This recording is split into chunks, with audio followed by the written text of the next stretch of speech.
Parlement sans formule, viva! Viva! Tshisekedi wa Moulou Mbetseli, viva! Viva! Viva! Viva! Tshisekedi national, le Parlement debout! Le Parlement debout! Le Parlement debout! Rien que l'IDPS! Rien que l'IDPS! Rien que l'IDPS! 2023! 2023! Rien que l'IDPS! 2028! Rien que l'IDPS! 2033! Rien que l'IDPS! 2200! Rien que l'IDPS! 2600! Rien que l'IDPS! 2900! Rien que l'IDPS! Rien que l'IDPS! Rien que l'IDPS! Rien que l'IDPS! 2020! Action! 2020! Action! 2020! Année de Action! 2020! Année de Action! 2020! Année de Action! Action! Action! Fachi Béton, Bic Rouge! Lumba Lumbe! Moité, moité! Moité Moité! Lumbe, lumbe! Eyoule! Eyoule! Eyoule! Eyoule! Bamba, bamba, bamba! eloko eleki molunge na balabala na politique eza te la politique sur les rapports de force bon métal que jamais il est prêt sekotaki na bolembo parce que pouvoir soki ometisa yango mpe te oya koperde yango andu andusere eloko nyonso ya motuya babatelaka yango ndenge tofundaka pendant 36 ans na barisque c'est de la même façon ndenge tozogérer pouvoir yango tolobi pouvoir oyo biso tozwi tokolongwa na biso te tokolongwa te na ndenge akiyanke te tokolongwa te parce que toyebi sekela pouvoir sekela pouvoir eza nini lesa pepe asala nini akanisa yo lesa mpunda mpunda asala nini alesa yo o biso bapunda na biso c'est le peuple congolais yango moni Fachi aye kodiriger Congo na système ya le peuple d'abord oyo eza différent na classe politique ya Congo bango ezalaki info perso chacun pour soi Dieu pour tous oyo bakina balobi boliaka mpe na bato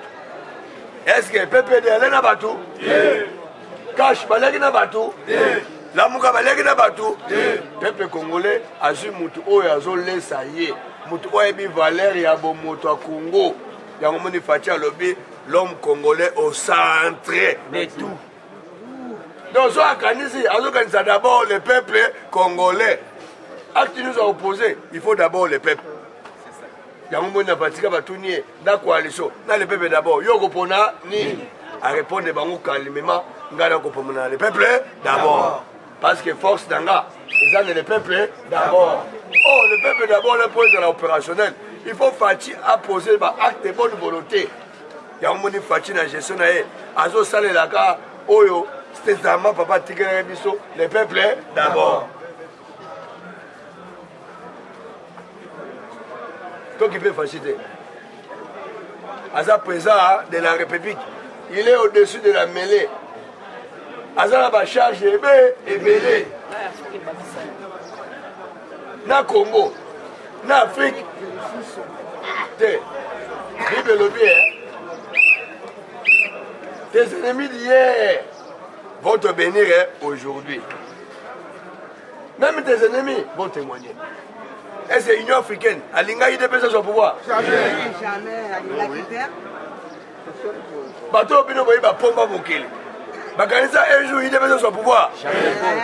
La paix va naître de Tshisekedi wa Moulou Mbetseli, homme de paix, un démocrate convaincu, à ça la lutte non violente, mais il va permettre à été à son pouvoir. Pourquoi? Parce que va comprendre Tshisekedi est proche du peuple. Alinga ça la valeur aux na poto à la lettre. Nous avons habité na Congo, moi je la démocratie exacte. Congo est shida. On nous a pouvoir, faut comprendre que Mundele Fadoda. Je vais l'hôpital, beaucoup d'autorités, mais bon, reconnaître au Congo, il y a un peuple. Ils ont droit à la vie. Pas juste à minérer na bango. À Memingam. Mais le Oyo, Mama Okamwa, Mundelo Aboyagi, Debesi Lobi, Aiko Ndibabiso, Andou, Aiko Sinebiso Patenaka Gagna. On a retiré le nom à l'évier. Na autre sali le lona bango. Est-ce que c'est dit? bien yebisa baaméricain nasengi na bino boya koaméricaniser le Congo bofutaka ngaka taxe ndenge bofutaka na état américain parce que l'état vivaka na bataxe bataxe oyo lelo etongi baimmeuble ya baindividu bataxe oyo etongi bavie ya bapaya biso bakolo bataxe maboko be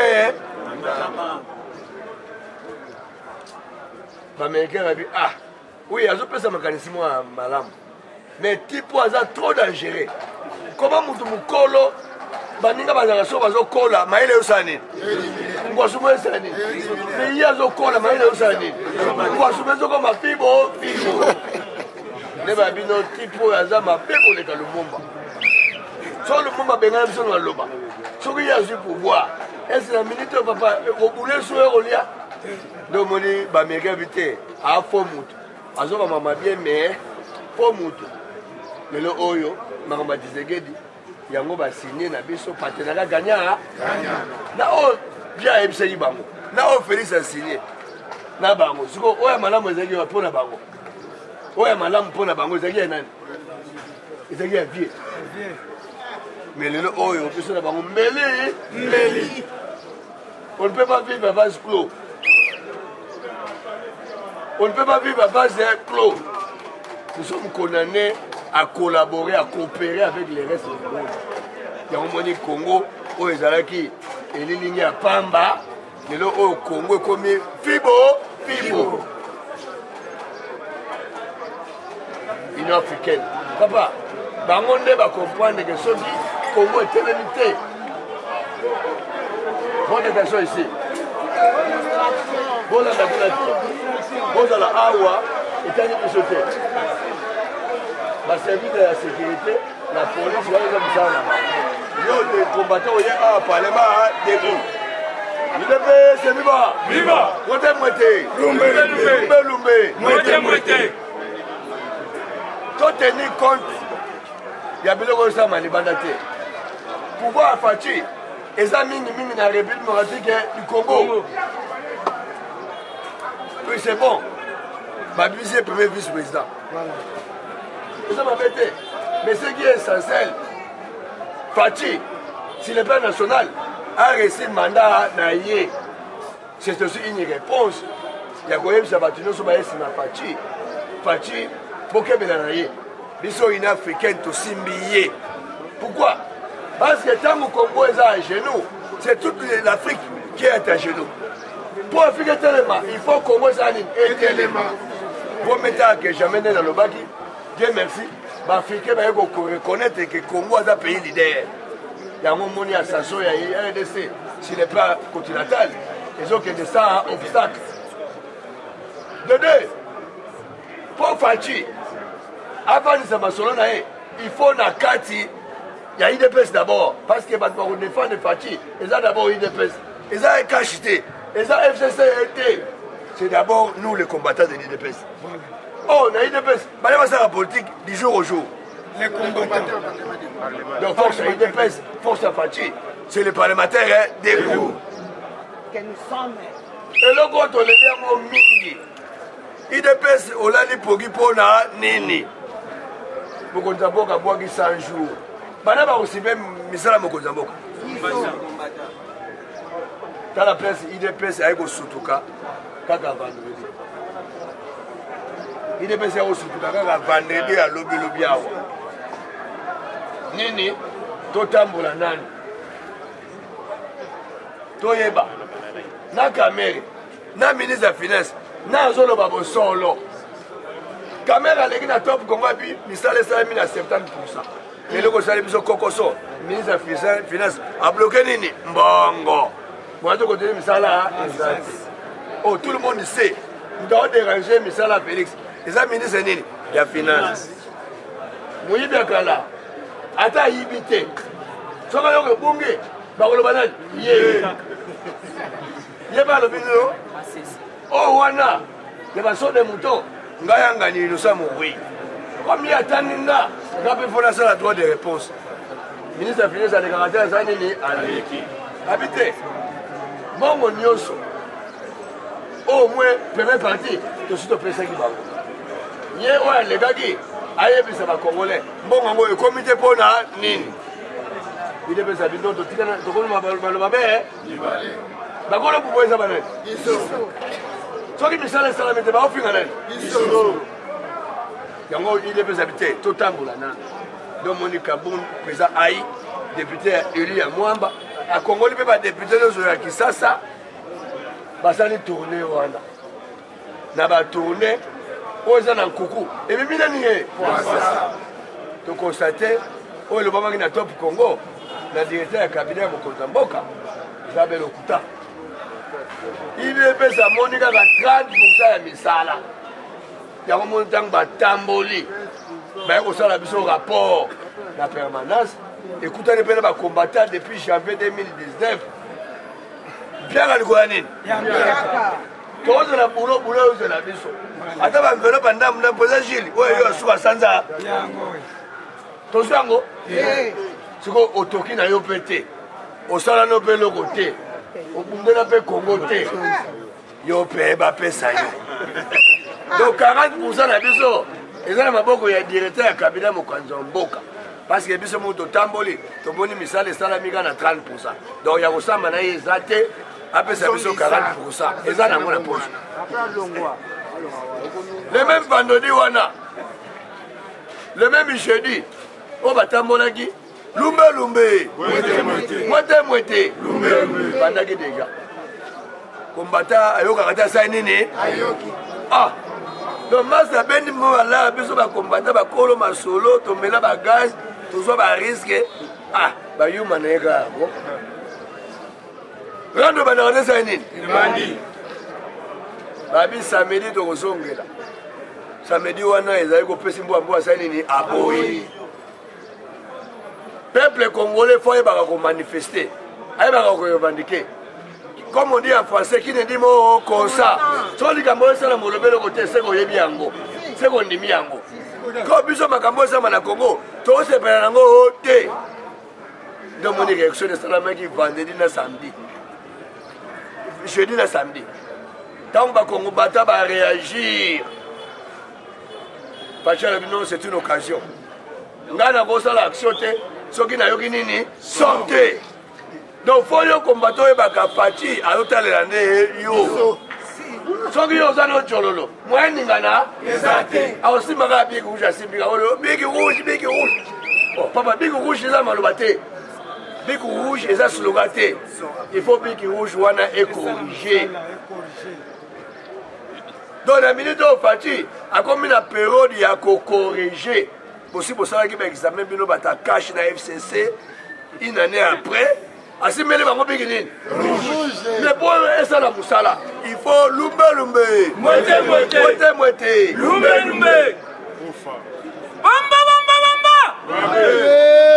vendredi eyaka te esali nini mbula ebetaka te esali nini okeba na fachai na banimero na mbula so omoni kaka mbula ebeti mabe donc mikolo botalaka pati oza banimero ya mbula mutu na banimero na ye mpi azali kaka boloboko na nini wana okomprendre te mais oyo mutu andenge mona mokolo ya mboka maréchal akoswala maréchal loboko na nini faci ayi na systeme ya nini ya mbula yene ekotaka se eza nini premier point alors du jour likambo so de moto onga na bino toyebi ke bon wana eza na mutu moko boye nde oyo aza na bambiso ebele koleka biso bakongolais donc lito tosali ya 36 ans ondenge tosalaki yango na ye ntango tokobunda na mboko inc ezalaki wana tozala sérieux yango tolobi pouvoir oyo eza ya maseki te tokobatela yango na ndenge ya kibia mpo oyo tobundela evanda na conseil des ministres président alobi nini il faut inspection ya finance basala mosala nana découvraki 15 millions ebungi na présidence inspecteur bato benga atingama kamera pukwala wana lokola sonzo kamera intimida ile bafaçon nyonso habité moto oyo eza régime ya faci régime ya bana idps bango balingaka buzoba te sukasuka bato benga amema dossier ya 15 millions na justice te ezalaka kuna dossier ya 15 millions ezalaka kuna sikoyo na minute oyo inspection asusu mosala ya koinspecte mbongo ya 100 jours mbongo ya dreso de moto eke wapi pati bona mayele na conseil des ministres balobi nini toyebisi ministre ya justice adiligente enquête po toyeba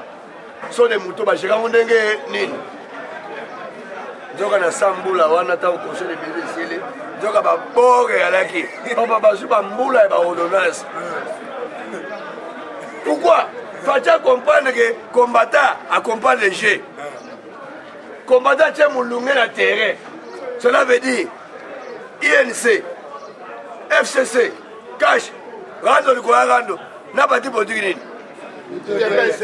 idps ezobundana banani siko ntango idps ezobundana yo est-ce qu'il faut kipema mamboka ifo kipema mamboka nde moni facha profite na malumbe wana na pokwa nango baodone eza nini oh keba na monoko ekobongisa yo ntango facha abeti bao à Londres mabunda abimi alors que la consul lui interdit aucun député akosala débat autour ya makambo mokonzi ya mboka c'est interdit ata omoni mokonzi ya mboka azoswana mama Denise etali yo te yo yimayimaka na motema kobimisa maloba te soko obimisi maloba osali lisumu yamoni mama mabunda oyo asala eza gaffe eza crise institutionnelle yo présidente ya assemblée nationale otelemela bapropos ya mokonzi ya mboka eza crise te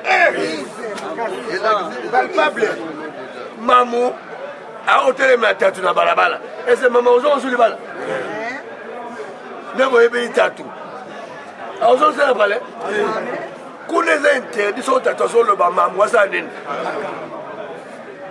atozala réseau yokanga monoko mpo critique ya bakasa esengi bongo melaka ngenge eza makambo soko tozali monoko ba okoka bayelo 3 momi 3 mbanda mbala moko pa bozala awa mudakoloba eloko nga moko ndekolo masolo tatu yango moni article 148 eza clair le président de la République a un pouvoir de dissoudre un parlement sans hostilité. Il peut vous inviter. Il y a un peu de partir à l'élo. Il y a un peu de pia. On a un point de vue à couper ça.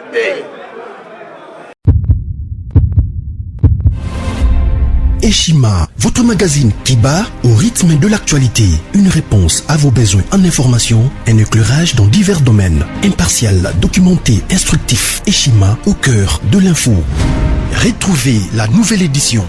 Exclusivité, Sakombi Molendo, le réformiste qui vient stopper l'hémorragie, suspension des fonctionnaires peu intègre, numérisation des titres fonciers et climat de confiance avec les collaborateurs, le nouveau gestionnaire des terres congolaises fixe les nouvelles règles de jeu. Focus, Lambert Mindi, Omalanga, le souverainisme comme un dogme. Redressement délaissé, Tomaluaka Losenjola, l'homme de la situation. Dossier Eshima, fini les vacances, vive les rentrées. De la politique au judiciaire, en passant par les scolaires, les derniers trimestres de l'année 2019 en RDC est décoiffant. Économie, BCC, un cadre des rétrocommissions et détournements à passer au peine fin. Découverte, Claude Ibalanki et Colomba, les coordonnateurs du MNS au centre de l'action de Félix Tshisekedi dans le Grand Lac. Les dialogues et pourparlers en RDC qu'en tire le peuple. Tubaou, la clé de la mythologie kassaïenne. Retrouvez l'intégralité du magazine Eshima dans les kiosques. Eshima Magazine, un nouveau standard d'information.